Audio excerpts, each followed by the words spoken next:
professor at the Zarb School. I've been here for 41 of the 50 years. It is my extreme pleasure and honor to introduce Ms.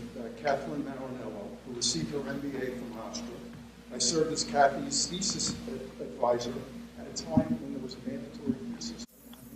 Graduate students we have there, but we haven't had that for quite a while.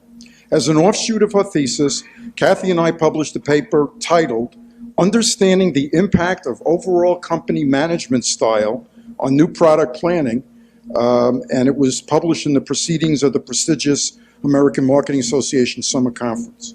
As faculty, it always makes us proud when a former student does so well, and despite a very busy schedule, is willing to travel from Minnesota to speak at her alma mater.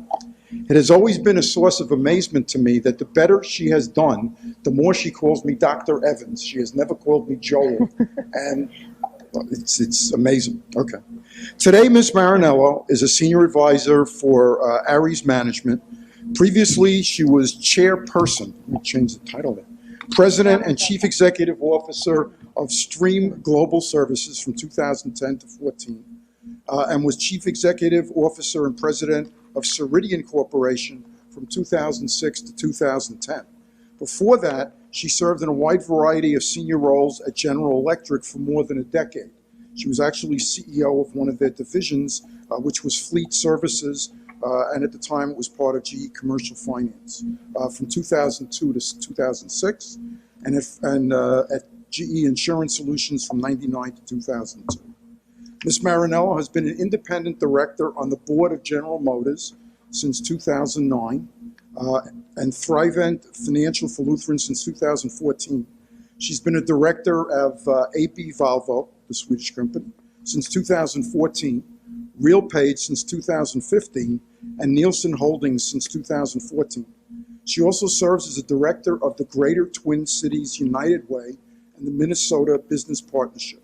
She holds a BA in Liberal Arts from SUNY Albany and an MBA in Marketing from Hofstra.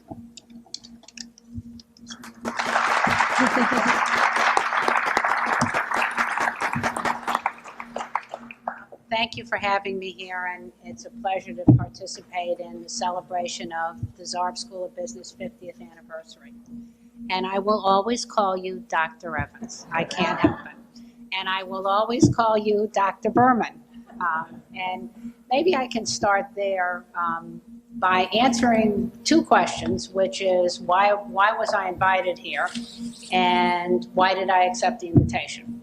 And actually, the first part of that, or let me go to the second part, why I accepted was Dr. Berman and Dr. Evans.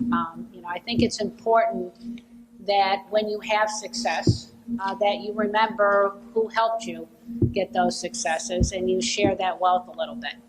And why I came here today, and I've told Dr. Evans whenever he calls, so don't call too much, whenever he calls, I'll come because I owe a lot to him. And I owe why I was invited really to both Dr. Berman and Dr. Evans. And maybe I'll share, and maybe that's an important story to tell everybody here, both the educators as well as the students and the alumni.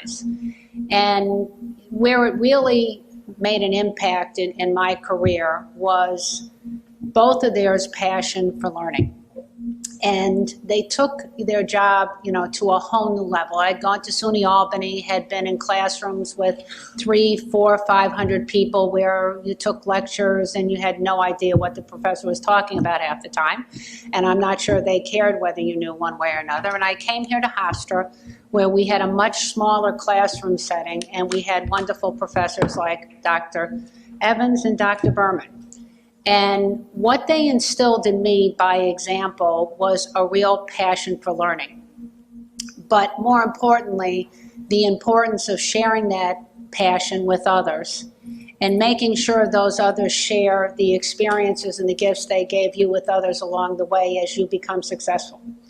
And so when I moved out into the business world, which I have to tell the story of how that happened, Dr. Evans and his constant search to learn about new things, new businesses, new industry, had this amazing insight to me. He goes, the banks are doing this new thing called Visa cards. And I think it's a good product and it might take off. They're hiring a lot of people, and they might actually hire a woman. You did say that. You might have a shot as a woman getting hired, right? So I took his advice. I looked for ads, and sure enough, there was an ad, Visa Barclays. I interviewed, I got the job. And thank heavens, I basically rode that wave and that explosion of opportunity in the banks. I went from Barclays to Citibank to JP Morgan and to GE Capital. And obviously, as you all know, that really took off. And honestly, if I hadn't gotten that advice, but also that show of confidence in me that I was worthy of a career, that I could be greatly successful, meant a lot to me. And obviously, you know, is a huge part of why I'm here today. But I think as importantly, if you think about when you ask CEOs questions like, gee, what keeps you awake at night? You know, what is it that you think are the keys to success? Usually there's two answers to that question: talent or lack thereof, and growth or lack thereof. So another area that I appreciate from Dr. Berman and Dr. Evans is the whole concept of growth and the importance of it. And unless you've had to restructure a company and laid off thousands of people, you really don't have an appreciation for what a lack of growth will do to a company. However, I never caused that issue. I had to fix it a couple of times.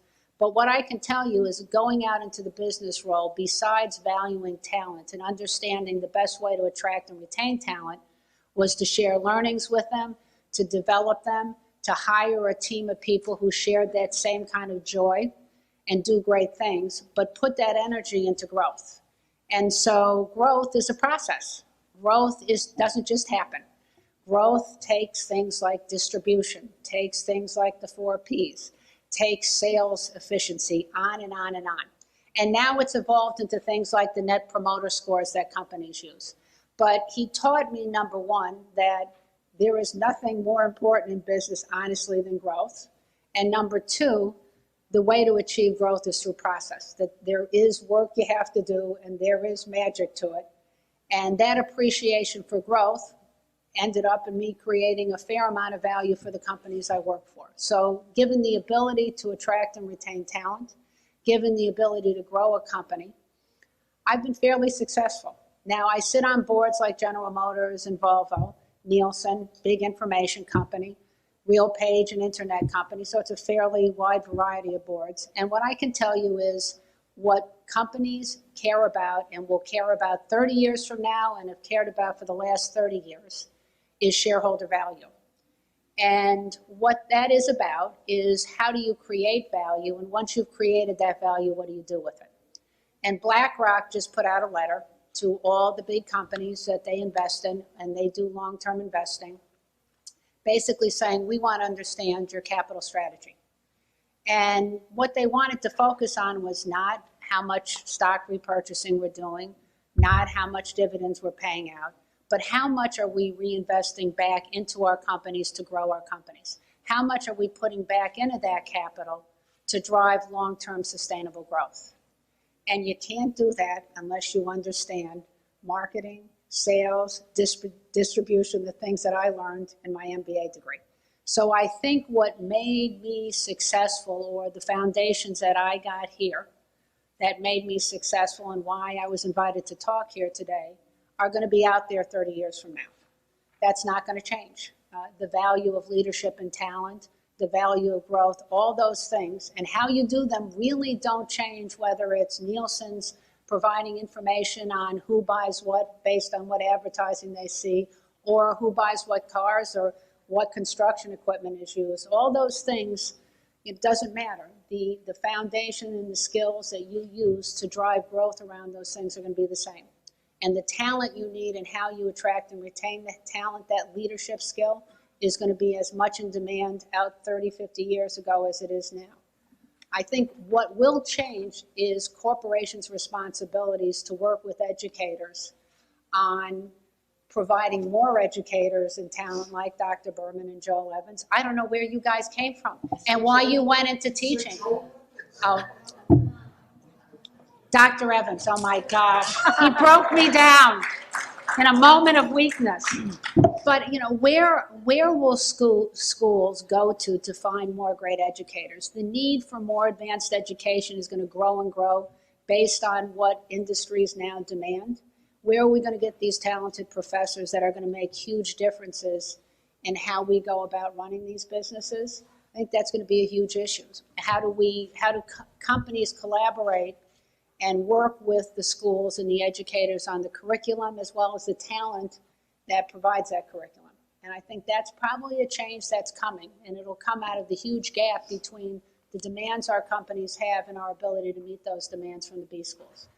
So with that, I'm here because of what you guys taught me and a lot of hard work in between. And I'll come back again when you ask. Just don't ask too many times. Thank you.